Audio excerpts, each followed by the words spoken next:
Hello, my name is Jamison Ervin. I work for the United Nations Development Program, and I head up our Nature for Development program, which tries to make the case that development depends on biodiversity. Biodiversity is the very basis of our life. When we think about the Sustainable Development Goals, let me just pick three. First of all, water.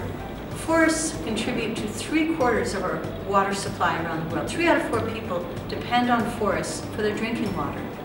3,200 cities around the world could improve their water security by more than 10% if they invested in forest restoration and sustainable forestry. Secondly, we think about livelihoods. Forests are responsible for 1.3 billion livelihoods around the world. Oceans are responsible for 1.2 billion livelihoods, and agriculture for 1.5 billion livelihoods. When we add that up together, we're talking about 2/3 of the world depends on nature directly for their livelihoods. Nature also gives us medicine and food. The biggest one right now that I'm concerned about most is climate.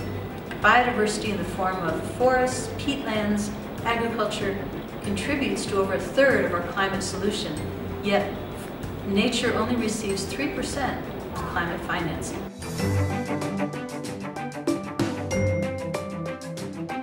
COP13 was important because it asked the world to think about the linkages between nature, biodiversity, and 4 sectors: forestry, agriculture, fisheries, and tourism. These are sectors that depend on biodiversity, and yet as a society we don't really acknowledge those linkages. Mexico's legacy will be showing those linkages and encouraging countries around the world to think about, to invest, and report on the linkages between biodiversity and these 4 major sectors.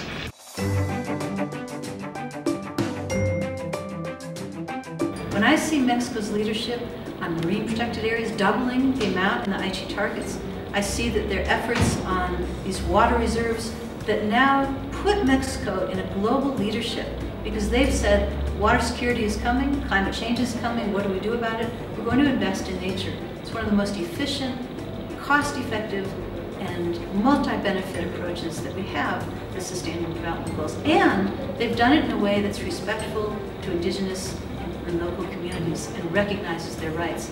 That's an enormous departure from most of the rest of the world, certainly in North America.